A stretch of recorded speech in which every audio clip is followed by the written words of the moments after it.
आप जानते ही होंगे, हाल ही में कतर ने भारत को पार करने के लिए एक बड़ी छलांग लगाई थी, जिसमें उसने भारत की दिग्गज एल&टी पर 239 करोड़ रुपए की पेनल्टी ठोक दी थी। और ये अभी का मसला नहीं है, 4 साल पुराने मामले को लेकर यहाँ कतर भारत को घसीट लाया है। और ऐसा वो इसलिए कर रहा है क्योंकि उसके पास भारत के लिए कोई ठोस वजह नहीं बची है, जिसकी वजह से वो कहीं से भी कोई भी बहाना उठा के भारत को घेरने के प्रयास में है। यही वजह है कि वो एल&टी को घसीट लाया है।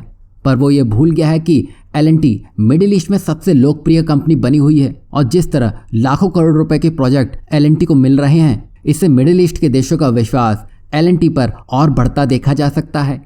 जहां कतर भारतीय कंपनियों को दुनिया में बदनाम करने की फिराक में है, अब उसी एल&टी ने मिडिल ईस्ट में हाल ही में हाइड्रोकार्बन बिजनेस का एक बड़ा ऑर्डर हासिल कर लिया है, जिसमें 10,000 से 15,000 करोड़ रुपए तक के ऑफशोर प्रोजेक्ट ऑर्डर एल&टी के हाथ लगे हैं। और ये सब कुछ कहने सुनने वाली बात नहीं है। यहाँ मिडिल ईस्ट के देश ये नहीं देख रहे हैं कि ये कतर का मसला है। यहाँ मिडिल ईस्ट के देश सिर्फ और सिर्फ एल&टी की काबिलियत को ही देख रहे हैं और जो भरोसा एल&टी बनाए रखे हुए है, उसी का नतीजा है कि ये मेगा ऑर्डर उसके हाथ लग रहे हैं। यही नहीं, जो कतर भारत की कंपनियों पर इल्ज़ाम लगाने में लगा है, वही एल&टी कतर की राजधानी में इलेक्ट्रिसिटी के सब स्टेशन बनाने के काम में लगी हुई है। और कतर में जो ऑर्डर पहले मिले थे, उसके अतिरिक्त सब स्टेशन के ऑर्डर अभी एल&टी को प्राप्त हुए हैं। तो यहाँ कतर समझता है कि भारतीय कंपनियों की दक्षता क्या है।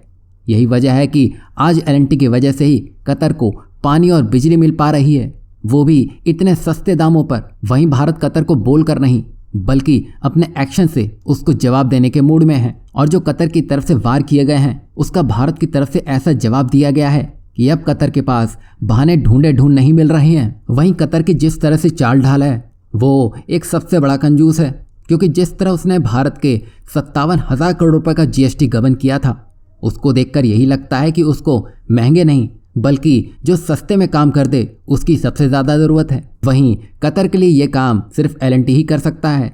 तो कतर कितना भी क्यों न चिल्ला ले, उसको एल&टी के पास आना ही होगा।